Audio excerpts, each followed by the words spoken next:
warahmatullahi taala wabarakatuh. Waalaikumsalam warahmatullahi taala wabarakatuh. Alhamdulillah. Gimana kabar anak-anak? Alhamdulillah. Alhamdulillah. Sepertinya kalau dari semangatnya ya, kita siap untuk melanjutkan pembahasan pada pertemuan hari kali ini ya.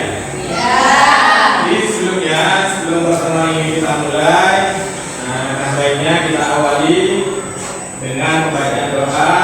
Harapannya semoga apa yang akan kita pelajari Allah berikan bagi kita ilmu yang bermanfaat dan barokah.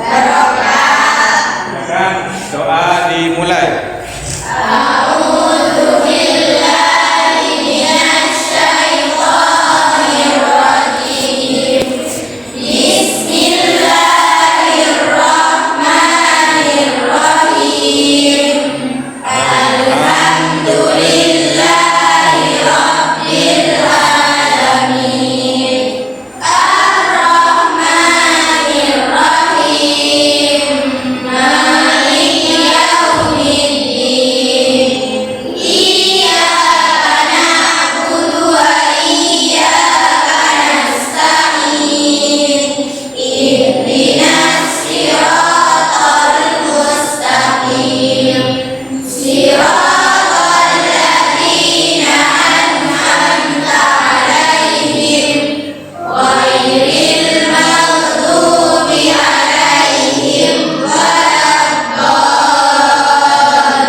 Kita awali kegiatan ini dengan doa. Bapak dan Ibu absen untuk mengetahui siapa yang hadir dan siapa yang duduk. Alfa Hasanah, Atiko, Azizatul Sifa, Erika, Fahdatul Aulia, Fatimatul Zahra, Tika Rahmatika, Lili Zahra. Ada masuk mana? Sakit, Mufarroha, Nadia Safira, Nurulifah, Nurul Livi, Putri Melisa, Rosana Delia, Seri Okta, Siti Fadila, Nawar Laskia. Masuk juga. Berarti pada pertemuan kali ini ada masuk dua ya? Baik, untuk menambah semangat kita pada pertemuan kali ini, walaupun teman kita ada yang masuk, kita awali dengan pembacaan melanjutkan nyanyian lagu Indonesia Raya ya. Guna mengukur rasa nasionalisme kita. Silakan DJ-nya maju. Aiseli. Anak-anak dimohon berdiri.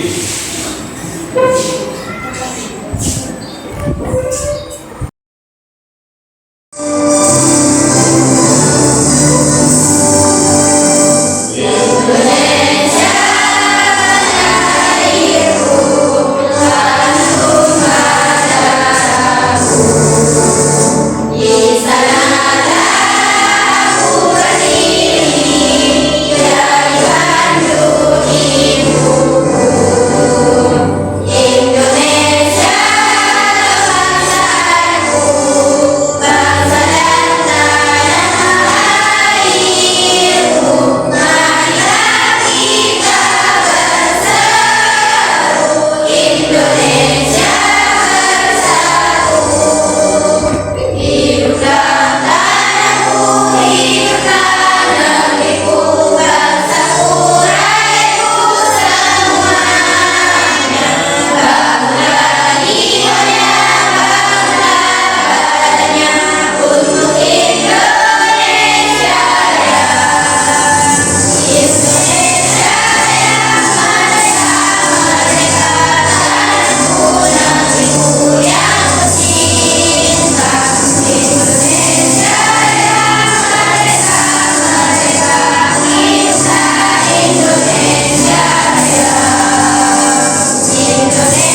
duduk kembali. Jadi sebelum kita lanjut, Bapak Ibu sebentar bahwa barusan itu kita menyanyikan Indonesia Raya itu untuk mengenal jasa pahlawan. Jika dihubungkan dengan pelajaran yang akan kita bahas kali ini, bisa alaikum bil jamaah, bahwa kemerdekaan itu tidak akan pernah kita dapatkan, kita raih oleh negara kita kalau kita tidak bersatu, tidak kompak, tidak bersama-sama. Nah, materi yang akan kita bahas kali ini adalah tentang sholat jamaah. Sebelumnya, nah, Bapak akan tanya terkait tentang materi kemarin. Kemarin yang sudah kita bahas tentang sholat 5 waktu. Ada apa saja? Ada sholat apa saja? Zuhur, asar, maghrib, isya, subuh. Itu tentang pelajaran kemarin. Kalau pelajaran yang sekarang yang akan kita bahas materinya tentang sholat berjamaah. Jadi itu pentingnya sholat berjamaah. Sholat berjamaah itu memupuk kebersamaan, memupuk kekompakan kita, kebersamaan kita, demokrasi kita semuanya. Jadi orang yang contohnya misalnya tidak mau sholat jamaah itu tidak bisa, tidak mau bersama-sama, tidak mau kompak. Kalau tidak dibiasakan sholat jamaah, karena pelajaran dari jamaah itu sangat hikmahnya. Kekuatan itu hanya akan bisa terbentuk kalau kita bersama-sama. Baik, kita akan lihat dulu tentang tujuan pembelajaran pada pelajaran kali ini. Baik, anak-anak saya silakan diperhatikan sudah pembelajaran di slide ini. Yang pertama adalah meyakini bahwa sholat berjamaah adalah perintah Allah berdasarkan Al-Quran dan hadis. Jadi sudah menjelaskan sholatul jamaati afdhalu min sholatil fardhi bi 27 darajatan. Yang kedua dan seterusnya silakan dibaca dan nanti kita paham apa yang akan kita pelajari pada pembahasan materi kali ini. Jadi ada tentang merinci ketentuan cara menjadi imam dan makmum. Kemudian tujuan pembelajaran yang terakhir adalah mendemonstrasikan. Jadi nanti kita praktekkan tata cara sholat berjamaah sesuai kelompok yang nanti akan kita bentuk ya. Di depan nanti kita praktekkan. Baik. Nah, setelah kita mengetahui nanti dari sholat berjamaah itu, maka Kanjeng Nabi itu mencontohkannya siapa suri tauladan terbaik kita otomatis Kanjeng Nabi Muhammad. Agar apa? Agar kita termotivasi bahwa Kanjeng Nabi itu begitu mendapatkan perintah sholat dari kejadian Isra Mi'raj itu, Kanjeng Nabi tidak pernah sekalipun meninggalkan sholat berjamaah. Bukan tidak pernah sholat, tetapi Kanjeng Nabi tidak pernah meninggalkan satu kali pun sholat berjamaah. Kita termotivasi dan kita mentauladani sikap dan perilaku Kanjeng Nabi. Nabi apa? Kanjeng Nabi Muhammad Sallallahu Alaihi Wasallam. Baik, seperti pelajaran yang sebelumnya, nanti Bapak akan share lembaran berikut bacaan yang akan kita amati nanti bersama-sama di video itu, ya. Jadi kalian nanti simak, kemudian amati video itu, setelah itu nanti dirangkum sesuai penjelasan yang ada di video, kemudian nanti bersama-sama kita akan membahas, mendiskusikan, kemudian mempresentasikan di depan satu-satu sesuai bagian kelompok yang sudah kita bentuk ya. Jadi dicatat, disimak, ya. Nanti apa yang diajarkan di video kemudian dirangkum, kemudian dipresentasikan untuk nanti dipraktekkan di depan sesuai kelompoknya masing-masing ya.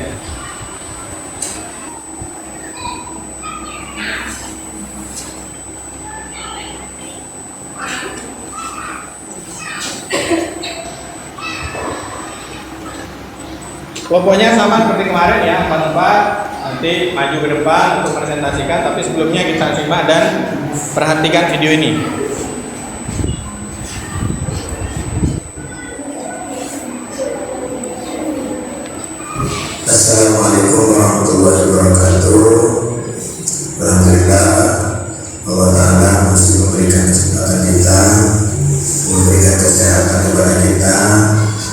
kemudian kita dipertemukan pada materi pembahasan kali ini, yaitu tentang sholat berjamaah.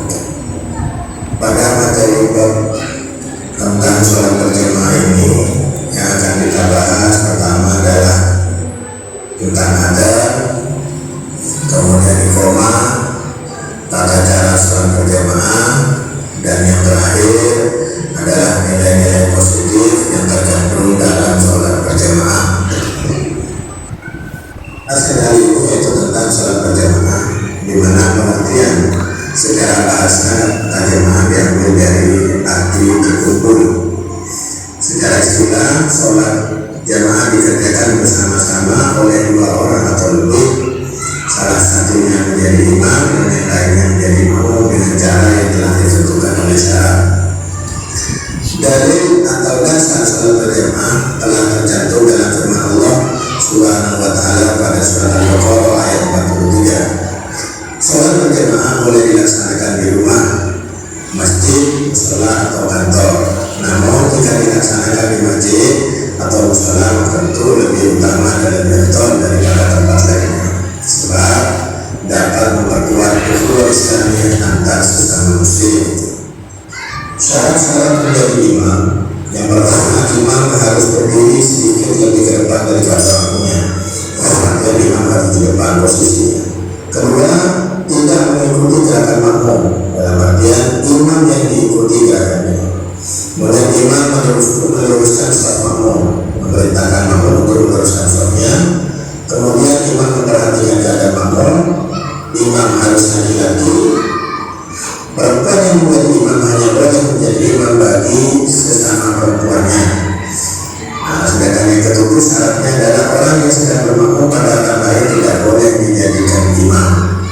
Dalam artian harus satu barisan, imamnya satu, kemudian makmumnya boleh boleh orang lain atau orang lain.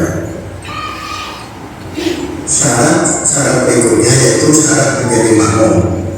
Jadi makmum syaratnya adalah makmum adalah berniat untuk mengikuti imam. Jadi dalam hal ini, dalam proses berjamaah ini yang wajib niat adalah makmum, tidak wajib bagi seorang imam. Dua, makmum harus mengikuti imam dalam segala gerak-gerik, tidak boleh mendahului imam.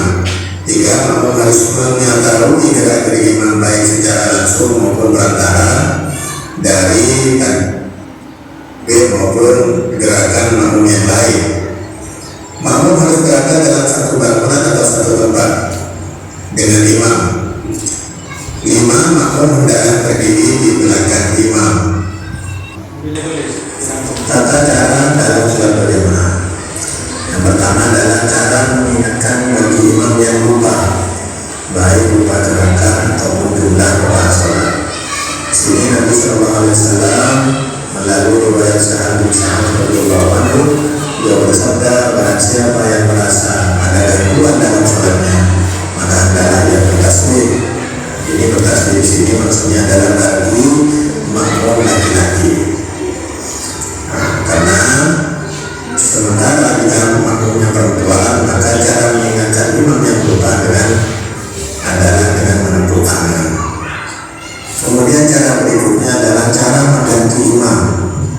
Jadi misal ketika imam dalam sholat kemudian batal, maka makmum di belakang imam adalah menggantikannya. Caranya yang pertama adalah maju 2 langkah ke samping sebagai isyarat bahwa sholatnya imam batal dan memberi kesempatan bagi makmum untuk menggantikannya maju ke depan. Yang ketiga adalah makmum yang menggantikan harus sebanding kemampuannya dengan imam, dalam artian yang akan menjadi imam harus tahu mana yang rukun, mana yang syarat, mana yang sunnah, dan seterusnya. Itulah tata cara dalam sholat berjamaah. Pembahasan yang terakhir adalah nilai-nilai positif dalam sholat berjamaah.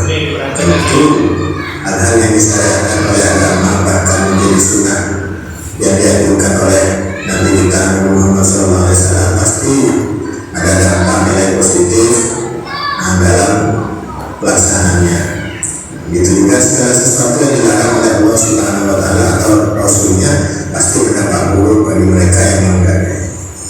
Namun yang akan kita bahas itu yang pertama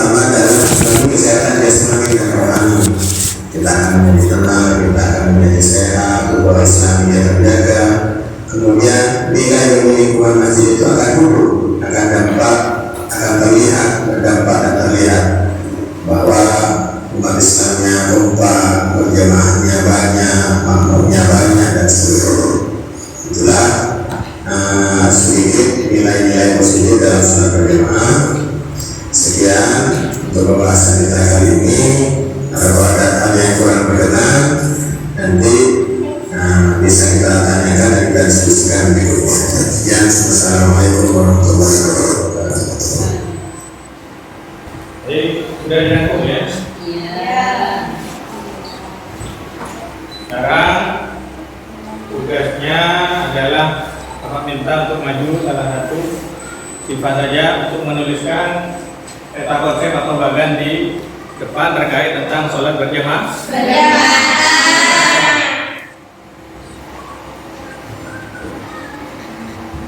Sebelum nanti kita bahas bersama-sama dan diskusikan. Ya.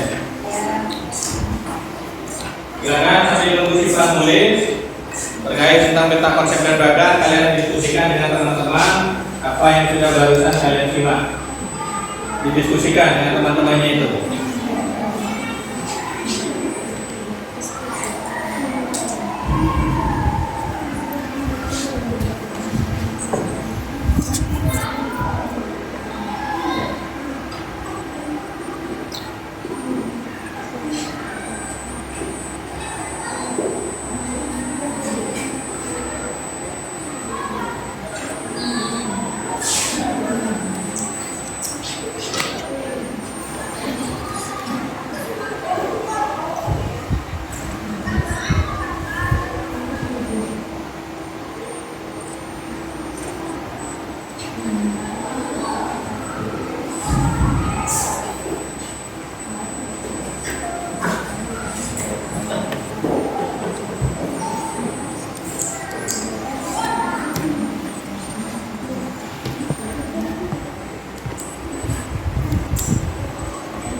Sudah sampai mana diskusinya?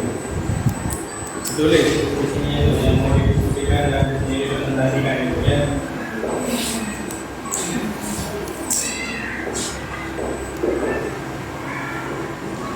Kemarin sebelum di pelajaran sebelumnya, untuk pelajaran selanjutnya kan Bapak minta kalian untuk membawa sejadah ya. Untuk apa? Di sini kita praktek. Praktek bagaimana cara sholat berjamaah, posisinya bagaimana, jika makmumnya satu bagaimana, jika makmumnya dua bagaimana, dan seterusnya ya.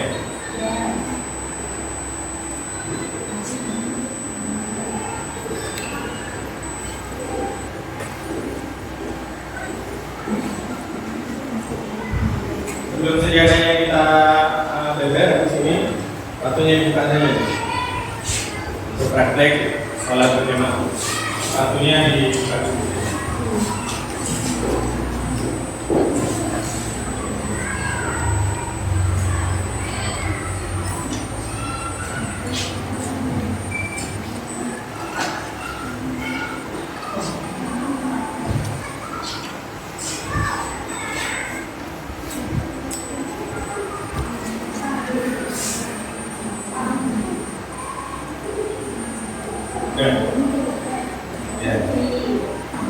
ini sudah ditulis kurang lebih hasil kesimpulan atau pembahasan dari video tadi yang kita saksikan bersama-sama. Ditulis oleh teman kita tentang sholat. Sholat itu ada dua. Di sini dijelaskan ada yang sholat berjamaah, ada yang sholat sendiri. Sholat sendiri tentu ya pahalanya lebih besar sholat berjamaah. Tadi itu dijelaskan sholatul jamaati afdalu min sholatil fardhi bisa min wa ishrina derajatan 27 derajat. Jadi alasan kita untuk tidak berjamaah itu sebenarnya ya sulit. Satu, karena memang dicontohkan oleh Nabi. Nomor dua, pahalanya besar. Selain hikmah-hikmah yang memang yang terkandung di dalam sholat berjamaah. Pengertiannya sholat berjamaah itu adalah sholat yang dikerjakan secara bersama-sama. Ada imamnya, kemudian ada makmumnya. Ada pendapat yang mengatakan bahwa sholat berjamaah itu boleh 2 orang. Yang penting ada imam 1, ada makmum 1. Tapi ada juga yang mengatakan sholat berjamaah itu minimal 3 orang. Karena kata banyak itu, kata jamaah itu minimal 3. Jadi hukum yang paling berat itu, yang agak berat itu, yang mengatakan sholat jamaah itu minimal 3 orang. Satunya makmum, yang 2 jadi yang satunya imam, yang 2 menjadi makmum. Kemudian syarat-syarat sholat berjamaah. Syarat-syaratnya yang pertama yang tadi itu, yang penting harus ada imamnya, kemudian ada makmumnya. Imamnya harus bagaimana? Imamnya otomatis harus lebih fasih, cara membaca Al-Qur'annya lebih fasih. Di sini tidak dijelaskan bahwa imam harus balik dan lain sebagainya, tidak. Di dalam pendapat itu, bolehkah kita berjamaah terhadap imam yang umurnya lebih muda? Misal contoh imamnya umur 7 tahun atau 8 tahun belum balik, tapi dia hafal Al-Quran, dia paham makhrajul hurufnya Al-Quran, dia pintar bacaan Al-Qurannya, nagom-nagomnya pintar, suara-suaranya bagus, itu boleh. Yang penting walaupun dia tidak balik, yang penting tamyiz. Tamyiz itu apa? Tamyiz itu dapat membedakan mana yang tangan kanan, mana yang tangan kiri, ya. Mana yang misalnya contoh panas, mana yang dingin, itu sudah cukup. Ada yang mengatakan begitu. Kemudian ketentuan sholat jamaah. Ketentuannya nanti kita dipraktekkan saja bahwa tata cara sholat jamaah itu bagaimana. Ya.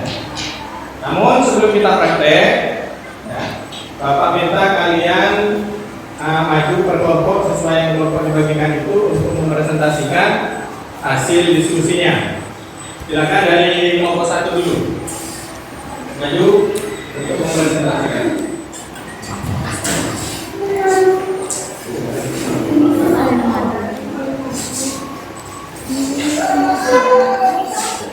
Silakan didengarkan hasil diskusi yang kita presentasikan oleh teman-teman ini. Nanti yang kurang punya kalian apa? Atau punya ini yang kurang apa nanti dikoreksi ya. Silakan. Assalamualaikum warahmatullahi wabarakatuh. Waalaikumsalam warahmatullahi wabarakatuh. Secara umum ketentuan hukum yang diatur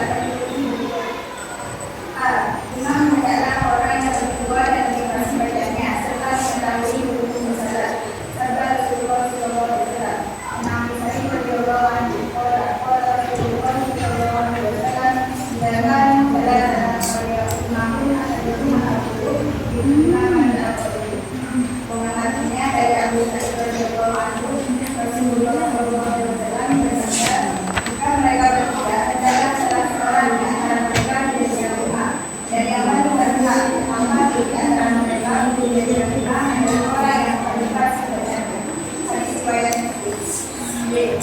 laki-laki adalah imam untuk laki-laki dan perempuan. Perempuan tidak boleh menjadi imam bagi laki-laki. Serta Rasulullah SAW.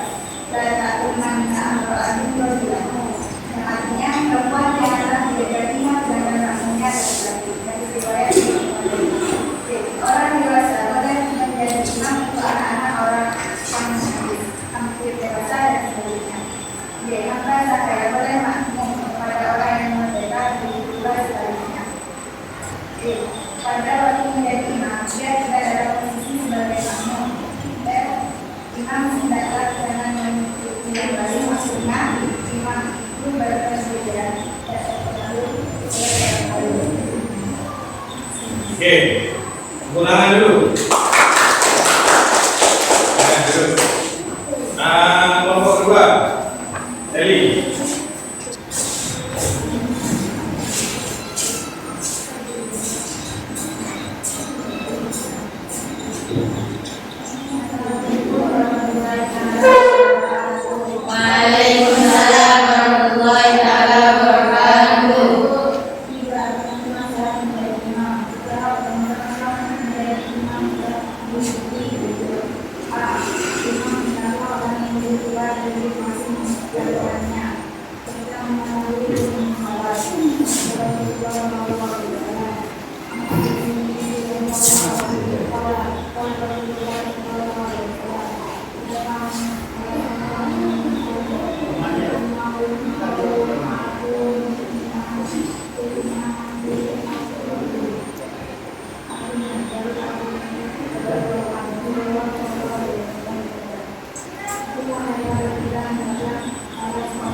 Waalaikumsalam warahmatullahi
Plus.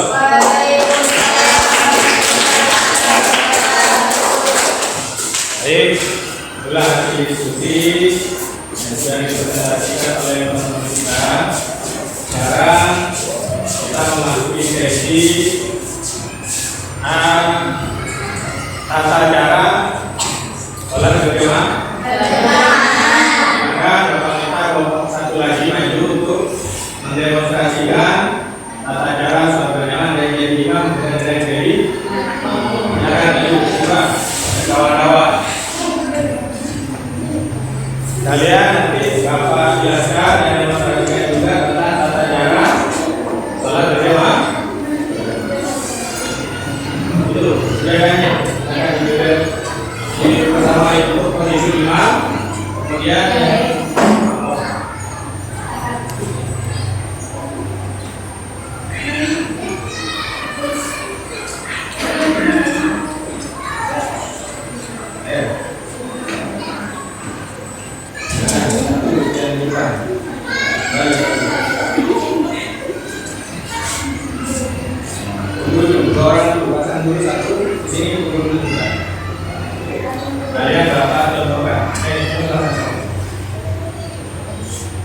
Islam.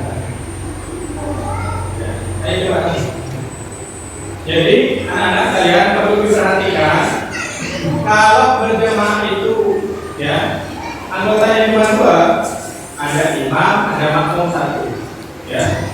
Maka posisi makmum ada di sebelah kanan imam, ya. Ketentuannya caranya itu jika cuma dua orang, yang satu jadi imam, yang satu jadi makmum, maka imamnya di depan, kemudian makmumnya ada di sebelah kanan. Semisal lebih dari dua, maka satunya di sebelah kirinya, dan terus begitu mengikuti sholat. Posisi makmum tidak boleh lebih maju daripada posisinya imam. Itu sama aja. Yang berikutnya, imam ini adalah orang yang kalian pilih, kalian ikuti. Ya. Jadi semua gerakan makmum harus sama dengan gerakan imam. Tidak boleh makmum mendahului imam dalam gerakan ataupun bacaannya. Nah itulah apa hikmah demokrasi yang ada di dalam sholat berjamaah. Jika kita sudah menunjuk satu imam, maka wajib kita ikuti. Ya, wajib kita ikuti gerakannya, kita ikuti, kemudian bacaannya kita ikuti. Semua aturannya imam harus kita ikuti. Sama di dalam sholat juga. Ketika kita sudah mengangkat itu sebagai kepala, maka perintah mawali kepala ada ibu. Otomatis semuanya. Kemudian tadi dijelaskan bahwa sholat berjamaah itu harus ada di dalam satu tempat, ya, harus ada di dalam satu tempat. Bagaimana jika masjidnya banyak, anggotanya banyak, jemaahnya sampai ribuan, boleh. Misal 30 sampai keluar masjid boleh. Yang penting makmum tahu pergerakan atau perpindahan imam di dalam sholatnya. Lewat apa tahunya? Otomatis lewat speaker. Ya, lewat suara. Misal contoh imam selesai baca Fatihah, berarti imam telah datang. Artinya makmum itu mengikuti terus. Atau lewat takbir sinkol, takbir proses pindah. Misal contoh setelah baca surat, kemudian imamnya Allahu Akbar, berarti imam rukuk, kemudian sampai Allahu liman hamidah, berarti imamnya sudah gini. Paham ya? Nah itu tata cara sholat berjamaah.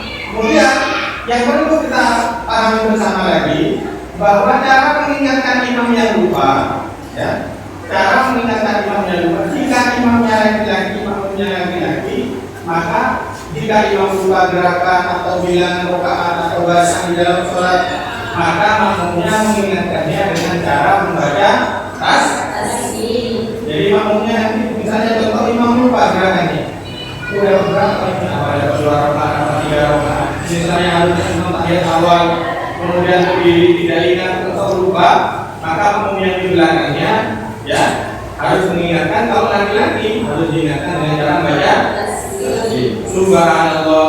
Imamnya, kenapa imam itu harus pintar, harus tahu aturan, harus tahu tata caranya dan lainnya itu, agar ketika makmumnya mengingatkan, imamnya sadar kalau imamnya sedang lupa. Itu pun makmumnya juga tahu. Ya.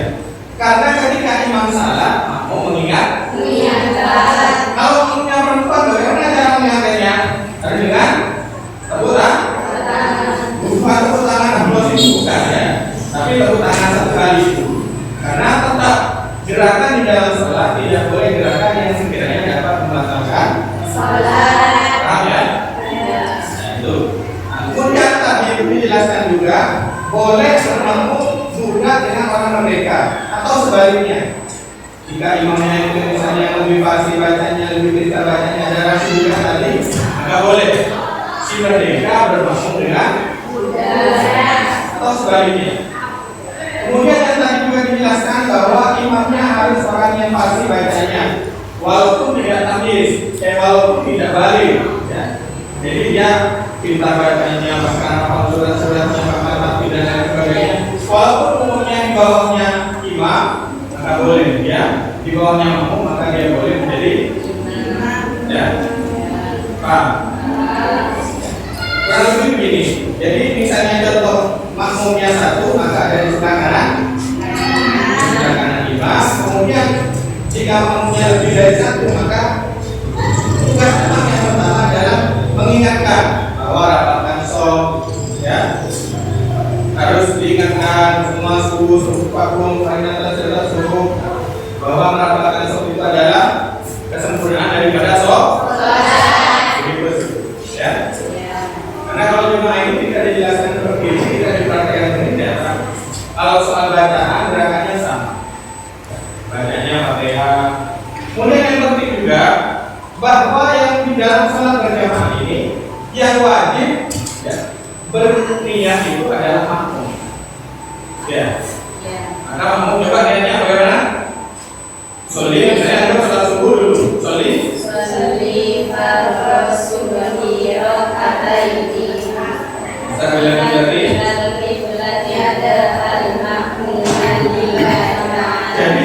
wajib di dalam proses berjamaah ini yang wajibnya adalah makmum dunal imam.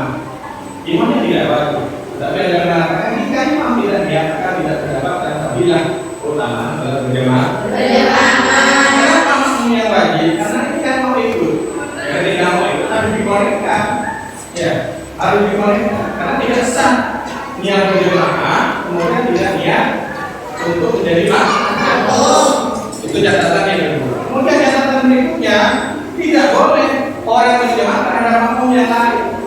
Contoh misal ada, misalnya belakangan. Ini ada makmum masbuk. Ini imam proses jamaah masih belum selesai. Kemudian ini datang tiba-tiba mau makmum sama. Tidak boleh. Harus jadi satu barisan dengan jamaah yang pertama. Itu nilai kekompakan di dalam. Jangan bikin jemaah-jemaah yang lain. Jemaahnya ini belum selesai, kemudian ya karena senang sama imamnya, misalnya mau contoh, ikut jemaah yang lain. Nilai kedua Islamiyah, persatuan, persaudaraan, kekompakan, demokrasi, semua ada di dalam proses sholat berjamaah. Paham ya? Sudah cukup. Jadi posisi cara mengingatkan imam semua tadi sudah kita bahas, ya. Nah, saya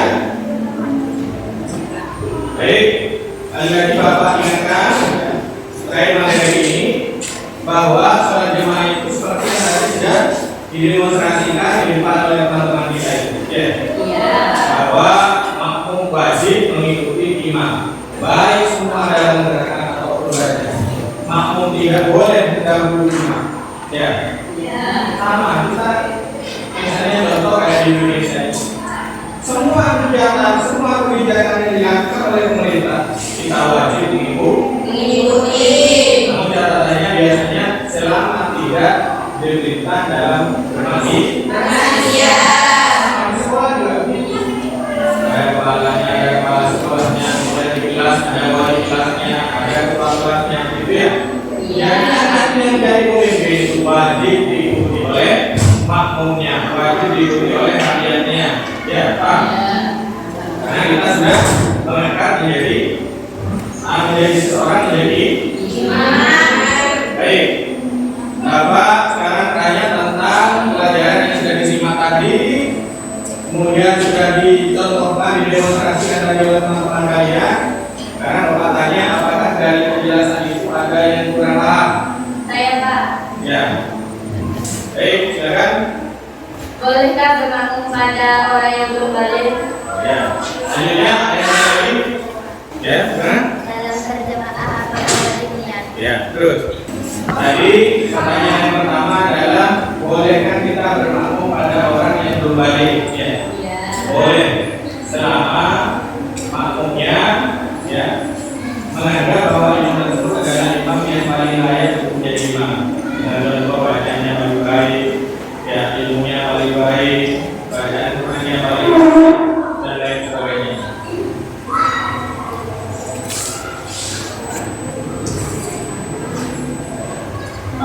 Ya. Jadi boleh, walaupun makmumnya misalnya lebih sepuh, lebih tua, imamnya belum tampil, masih anak-anak, umur 7 tahun dan seterusnya, selama dia tampil, walaupun belum balik, boleh dia kan jadi. Paham ya? Terus kemudian pertanyaannya? Ya, betul. Di dalam berjamaah itu wajibnya yang wajib tetapi adalah makmum. Ini yang wajibnya itu adalah makmum. Tapi ada yang mengatakan bahwa imam jika tidak niat sholat berjamaah, maka imamnya tidak mendapatkan fadilah keutamaan pahala sholat berjamaah. Berjamaah itu tetap sah walaupun imamnya ada. Contoh misalnya saya sholat sendiri, ya saya tidak niat, otomatis niatnya ada fadilah. Ada jemaah yang mengikuti saya, maka saya sholatnya sah, jemaahnya sah walaupun saya tidak niat. Tetapi yang menjadi makmum haruslah orang yang wajib niat. Baik ya. Sekarang kita sudah memasuki kegiatan menutup. Tadi hasil diskusinya sudah kita bahas, kita baca bersama-sama durasi oleh kelompok itu. Kemudian penekanan materinya ya sudah kita tahu, sudah bahas tentang menjadi spirit, menjadi motivasi kita ke depan untuk aktif semangat melakukan sholat berjamaah. Boleh di mana saja, tidak terbatas tempat, tidak harus di masjid, tidak harus di musola, itu mah boleh. Kalian berjamaah dengan orang tuanya, kalian berjamaah dengan saudaranya, kakak-kakaknya dan lain sebagainya. Intinya jangan pernah tinggalkan salah satu lima waktu dan terus lakukan, usahakan sebisa mungkin untuk sholat berjamaah. Tugasnya di lembaran itu sudah dijelaskan, ya, dijelaskan tadi tugas untuk dikerjakan di rumah itu adalah kalian amati lingkungan sekitar di sekitar rumah kalian, bagaimana proses pendidikan di sana, kemudian kegiatannya bagaimana, ya. Nanti kalian tuliskan di lembar kerja itu, ya. Lembar kerja boleh apa masalah yang lain boleh.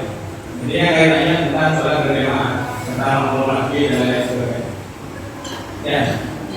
Sekarang Bapak tanya kegiatan pelajaran tadi ini bagaimana? Alhamdulillah. Alhamdulillah. Ya.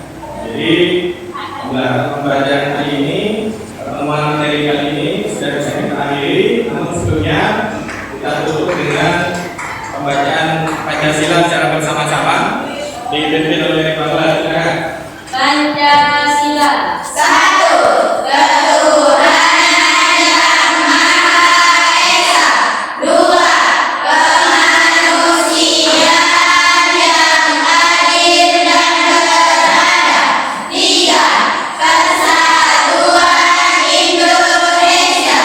4. Kerakyatan yang dipimpin oleh hikmat kebijaksanaan dalam permusyawaratan perwakilan.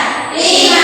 Keadilan sosial bagi seluruh rakyat Indonesia.